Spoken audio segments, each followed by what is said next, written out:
Hi, I'm Mara Webster with In Creative Company, and today I'm so excited to be talking about the wonderful animated short film Bottle George with director and co-writer Dice Tsutsumi. And one of the things that I wanted to start by talking about was the script writing process for this, because you were writing it with Akira Nishino, and it sounds like you've said that it took a little while to kind of develop the story and to really get the script into the place that you wanted it before filming. And obviously, with animation, you really have to have things locked in before you start making it in production. And so I just wanted to ask a little bit about what that story development process looked like between the two of you. Thank you. Thanks for having me. So Akihiro had the original idea of the Bottle George, and when his vision was to make a children's book. He asked me and Tonko House, the studio, at my studio, to illustrate the pictures for his picture book. Um, we kind of got off the project for a little bit. We took a little break because we both got really busy with our other projects. And when we came back to this project, I asked him if he was interested in turning this into a short film. And I would, propose a slightly, adjusted story to fit it into a short story format. I mean, a short film format. So in a way, the our process was very much very organic, to be honest. I think he had this wonderful idea of a guy who was stuck in a bottle of whiskey. And then, but it wasn't necessarily about the theme of addiction in the beginning. And when I came back and I had this vision of turning it into a short film, I thought it'd be great to just go deeper and really talk about the subject matter that a lot of people avoid. And I've avoided all my career to talk about addiction. And I have a bit of a personal experience, kind of bitter experience, with my very close friend of mine. Um, Back in my 20s, and I always wanted to sort of tackle the subject of addiction.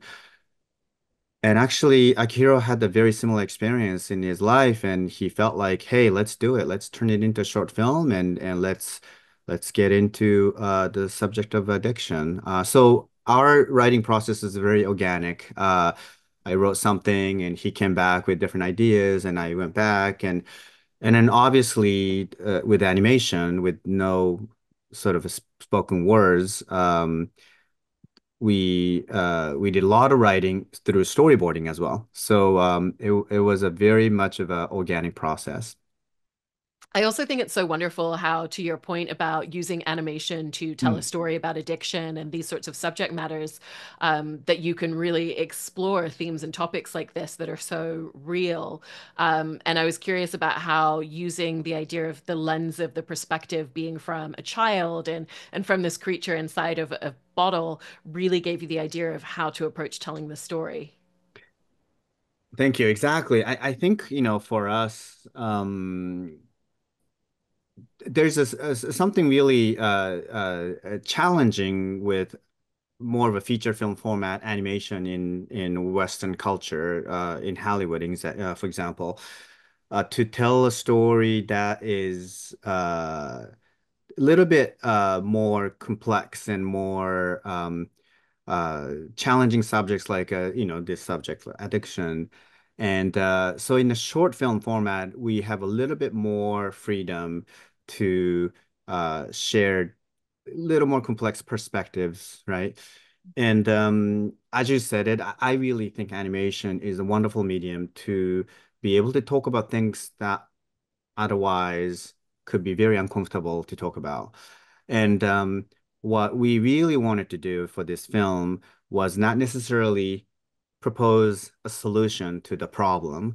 It was more of the start of a conversation, something that we think we know what it is. And through my experience, I thought I knew what the addiction problem was when someone who was very close to me was struggling with it, and I tried to help without really understanding what that problem was. And that's really what this film is all about, just to really spotlighting something that we keep avoiding. It's not a solution. I actually don't have a solution, but can we talk about this? That was our approach when we made the story. And in telling the story and having this character who lives inside of this bottle, I love the way that it can be interpreted in a lot of different ways. You know, is this a real character? Is this something that is part of imagination? And so, how did you set about creating this character in a way that the audience could really take their own perspectives and ideas from? Because I think that's such an interesting thing to do. I think one of the biggest changes we've made from the original children's book idea Akira had into the short film format is the fact that the character is a lot more, as you said it, like very ambiguous character. Is it a symbolic being or is it a real character? If it is, what is it? Right? And I definitely left the interpretation up to our audience, but um and the fact that the character in the bottle is the character of the child's father, um, that is sort of like the new idea that came in when we were, turning this into a short film. And what's really wonderful about the medium of animation is that we could turn it into a bit of a fairy tale. And then people could enjoy it in a different ways, depending on where they are in their lives and, what their understanding of this subject matter is. But hopefully they're entertained and they find it appealing. And then, maybe there is a way for them to kind of start thinking about what that really means. And then you also, as much as you're dealing with heavier subject matter through this, there's also this great comedic relief. Mm. You know, particularly because you have George and a cat with like a very antagonistic relationship with each other. You know, you have George kind of watching the cat and being quite fearful of it, but then when the cat gets bathed by the child, all of a sudden he's the one kind of laughing and putting the cat down. And why was that an important aspect to bring into this, particularly thinking about the subject matter? That's a really good question. I think, it was really important for us to have a someone, the cat, right? A character who understands this situation, um, who George is, what he represents to the girl Chaco, um, and what Chaco is dealing with in her home, like home life.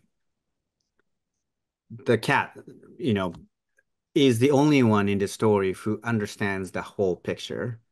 And she appears to be attacking George from the beginning, but then there's a reason.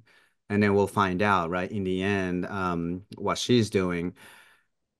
And definitely the comic relief is a very important. But also I think that cat's sort of like three-dimensional personality is something that we wanted to play with, especially in the medium of stop motion, because she's such a a ball of fur and with the tiny little hands and legs, and it was really fun to animate that character. Right, because it, you know, it looks like a cat for all sense and purposes, but like you said, it's just like an extra round, you know, juicy little cat. And I love the way that there's so much realism in this short in terms of the world that you've created and the human characters, but you're also able to create this world of imagination and playfulness. And how do you find those lines for yourself of where you feel like it's very important to be very realistic and where you feel like imagination actually tells a better story? Thank you for asking that. I think um there's always a balance of believability that we always go for, right, as animation filmmakers. Um, it's really important that we use the medium to push the caricature of real life, not necessarily make up stuff that isn't real to people. Hopefully, people can empathize or project themselves in their lives, into the story. Um, and yet, we caricature it so that it's a little bit more exaggerated version of what life really is. But it's always based off of authenticity of life that we feel is important to us. And in talking about the character of the little girl Chaco, I love that you have a figurine right behind you of her. Um, It's so great, and I love just the details and the expressions on her. And I heard that you had three different models to be able to use for all the motions during the film. What was that journey of really figuring out what she needed to look like, what you wanted her to represent visually, and then how you were going to adopt that into her movements? One of the most important thing about her character is that I mean, she's a neglected child, right? She does everything by herself because her father is not capable of taking care of her. So all the design choices that we made, whether she has the hairstyle that it's not straight, assuming she cut her hair by herself, she doesn't have the hair that's, taken care of by her parents, and her clothes are all like big because, she doesn't have the clothing that's specifically bought or made for her.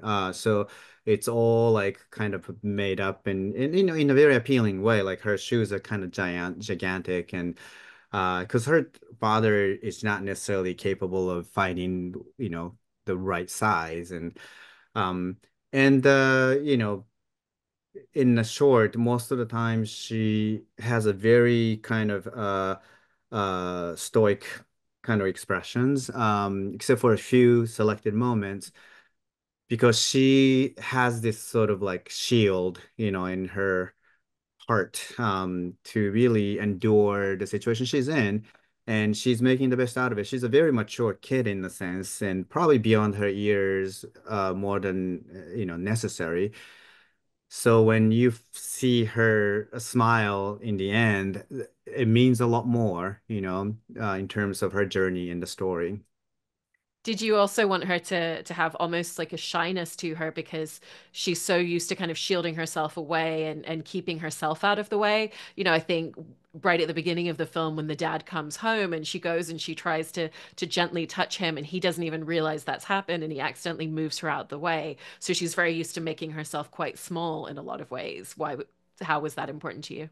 I think it's very important to have that realism of what that means to a child when you know, a father is not capable of seeing you as your own child, and you know, she's coping with the situation by being kind of quiet and invisible. And she's not necessarily like, hey, look at me, look at me. She's not that kind of a character.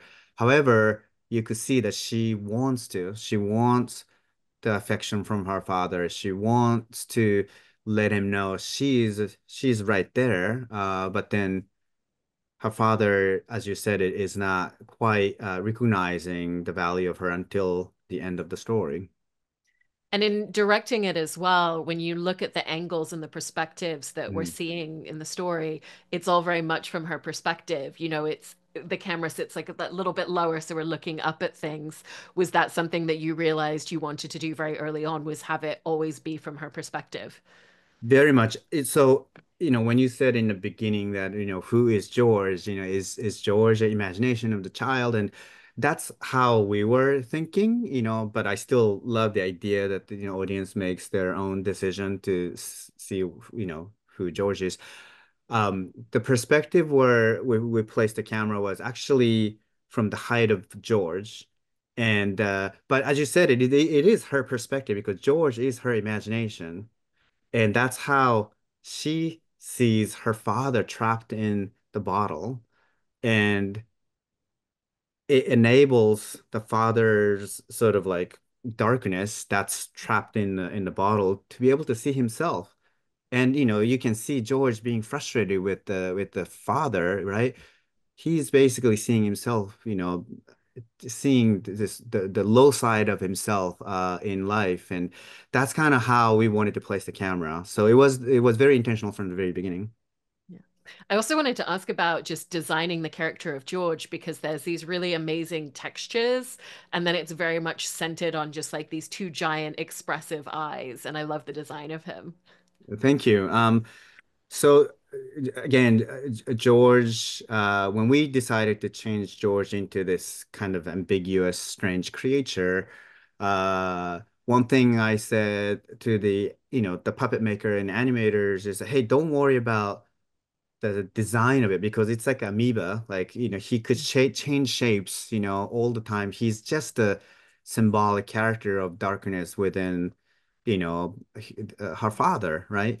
The design of the eyes and the sort of hairy thing is all from her father's eyeballs, like big eyeballs with the beard, her father's beard. That's what he's made out of. That's the connection between those two characters. And you were mentioning earlier storyboarding out everything, and obviously for stop animation, you really have to meticulously storyboard every single frame, every single shot. And so I just wanted to ask about that part of the creative process and, what were some of the challenges that came up along the way as you were storyboarding so that you could make sure that once you were filming, you had all of your choices set in motion. Yeah, so this film was almost entirely, I would say more than 90% of the whole film had was storyboarded by our storyboard artist, Yuka Nakamura, and she was an assistant story artist for my previous movie, but then she stepped up and storyboarded the entire a short film was really amazing.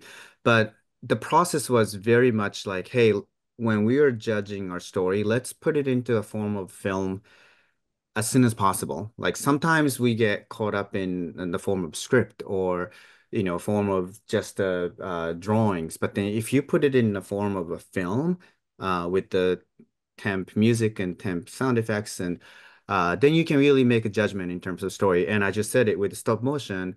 It's really crucial to have the story and the timing and everything locked down in the beginning. So there was a lot of back and forth. I have to say our stop motion studio, Dwarf Studio in Japan, best stop motion studio in Japan, and definitely one of them in the world.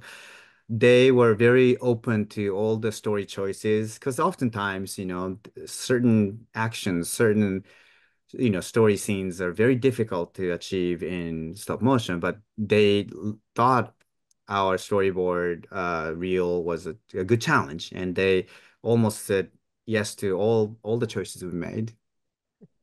I love that you were bringing up Dwarf as collaborators as a studio because I Mm. know that you'd been wanting to work with them on a project for a really, really long time, and this was finally the one. And I heard that they essentially said to you, don't be afraid to tell us any of your ideas because we want to push ourselves and we want to challenge ourselves and do new things and working with you. And if something is impossible, we'll tell you what it is. And what was the freedom and the space that you really felt in having collaborators who said anything that you can imagine, we'll figure out how to make it possible for you. That is what's really amazing about Dwarfs Studio. I mean, they've been around for 20 years. They're not like up and coming new studio. They've done some amazing quality work and a lot of experience. And yet they always want to grow, they always are up for challenges to push themselves to the next level. And I couldn't have asked more from a partner. Uh, Especially stop motion is a new medium for me personally, and it was my first time doing stop motion entirely for a film. So it would have been easy for them to push back, and I would have said, okay, if it's impossible, let's not do it. But then they kind of wanted me to challenge them, so I gave them challenges, and I think it was very difficult for them, but they came through in the end. They just made just a beautiful, beautiful execution in the end. I also wanted to ask about the voiceover work on the film as well, because I think there's such great emotion and it's not necessarily words of dialogue, but Mm. just the noises and the sounds create so much emotion for each of the characters. And didn't you also voice George and the father as well? And so what was that experience in finding those characters and performing it, but then also working with the rest of the cast who are voicing other characters for you? Uh, Definitely it's a very minimal, no dialogue, only it's a vocalizations, with only three characters, right? No, sorry, four characters, Father and George and Chaco and Belle, the cat.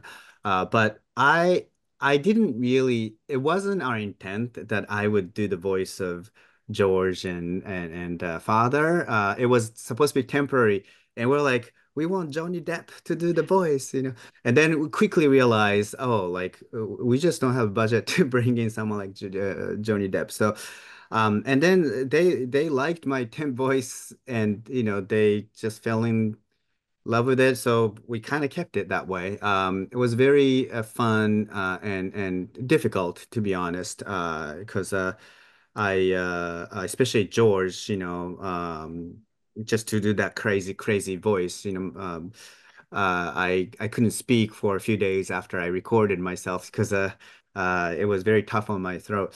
I have to say, our cast on our voice cast for Chaco, she was just a wonderful voice, especially the laughter she gave us. I felt like was everything to me. That because there's only one moment in the entire film that you could hear Chaco laughing like a happy child. And that's a memory of fathers, you know, that she's no longer having that sort of state of mind, but then she used to be a character. So she used to be a girl who was laughing all the time, right? That laughter, when we got that recording, I felt like, oh my God, this movie is gonna be fine. That's amazing. I love when you have those moments where everything just feels like it's coming together creatively. Hmm. And also in talking about George and just the animation, there's such a unique aspect to the fact that your main character is inside of this glass bottle, and sometimes there's liquid in there, and then it's moving throughout the thing. And I heard that that was the one thing that had to be composited. Obviously, stop motion, you're creating Yeah. everything real in camera, but that you had to composite him into the bottle in post production, and was curious about what that journey looked like in just figuring out those components and the movement of it. So, you know, again, huge kudos to Dwarf Studios, and they told me I don't have to worry about, right? Just creatively challenge them. And it looks like I did, you know. I think they told me, "Oh my God, you picked the worst kind of setup and character design and for a stop motion. It's really difficult to do what we decided to do." But creatively they just came up with the solutions. You know, the liquid was animated on glass, you know, so every animation in this story in the short film is stop motion animation, no CG involved, right? But we had to do a lot of comping to make sure that each element of stop motion animation is looking like it's all in one scene. So George is animated against the blue screen and comped behind the glass, you know, glass bottle that's like this little tiny size. But and I thought they did an amazing job. And what I love when artists are not just creative when they're making stuff, but also creative when they're figuring out the pipeline, figuring out the process. And that's really where the creative really comes in. And that's really where I feel like, you know, human artists kind of mind could just make a difference. Yeah. And you were mentioning before that stop motion was something new for you to be working in on the animation side, but obviously you have incredible animation experience even before starting Tonko House, your production company, and coming from Pixar. And it sounds like part of the foray into creating your own independent space was just loving the work that you did, the team that you got to work with at Pixar, but wanting to learn more about all the other parts that go into filmmaking. Because obviously, when you're a big company like Pixar, you're working on specific parts of that journey and Mhm. that process. And so, how do you feel like your last film, The Dam Keeper, and making this has really allowed you to grow huge amounts as a filmmaker? Oh my God. So, you know, our first film, Dam Keeper, was a hand-drawn 2D animation. And then the last big project, our biggest project was Oni Thunder God's Tale. That's the Netflix miniseries. That was all done in CG. So doing stop motion was one medium I have never touched. What's amazing about stop motion is you are not allowed to make a lot of changes after when it's done. It's just kind of similar to live action, right? Reshoot costs too much, especially with independent short film like this. We just couldn't afford to do a lot of reshoots. So that means you have to be very decisive upfront and you have to have a very clear kickoff so that animators can do their thing. I can't just change things afterwards. As a director, there's no better training than doing stop motion, I felt. So for me, even if I continue to do stop motion or go back to CG or hand-drawn animation, this experience really, I think, made me a better director. And in talking about the ending of the short film, I thought it was such an interesting choice that we don't see the dad's face until right at the end. Hmm. And it's kind of the two of them really see each other in this new way. And so, why did that feel like a choice that you wanted to make of we're not going to see his face until this moment when it feels like it's been earned from the story and the development? Wow, thank you for noticing. That was very deliberate choice. Akihiro and myself and Dwarf team, and we really felt like um father is like this monster in the beginning because Chako just lost her father, right? Even though her father is physically there, but she lost her father, and she's projecting her father figure inside a bottle as this little strange creature. In the very end, father comes back. Whether or not he's completely sober after that in his life, we don't know. Most likely that's a very, very wishful thinking, but at least he recognized where he was and he felt horrible about himself. And that's a start. That's a start of the conversation. And that's when Chaco finally saw her father come back. That's why, as an audience member, we see her father's face. Did you talk a lot together about how you wanted the audience to feel at the end? Because I think what's really beautiful to what you were just describing is there's a sense of hopefulness, but it's not a full resolution because in life, things don't suddenly resolve in one scene or Mhm. one day. Everything is a journey, and we know that these characters are going to go on it. But at the same time, there's a real connection between them, and there's a real hopefulness moving forward. Thank you. That's probably one area where we as a team, Akihiro, myself, and everybody else on this team discussed many, many times where we should end. Everybody had very different opinions about it, understandably, and we wanted to make sure, as you said it, to have a hope in the end, but be believable, be realistic about the life that we know, so it doesn't turn into this fairy tale that we don't believe in. And because life is always like that. It never ends at the end of the movie, the story ends, but then life doesn't end, right? And I think it's important for us that okay, now they are going to figure this out. How and when, that remains to be seen, and that could be imagined by our audience. Well, it's a wonderful, wonderful short film, and it's so well crafted, and it makes me Thank so you. excited to see all the future projects that you work on alongside your team at Tonko House. So thank you so much, Dice. Thank you Appreciate very it. much. Really appreciate it.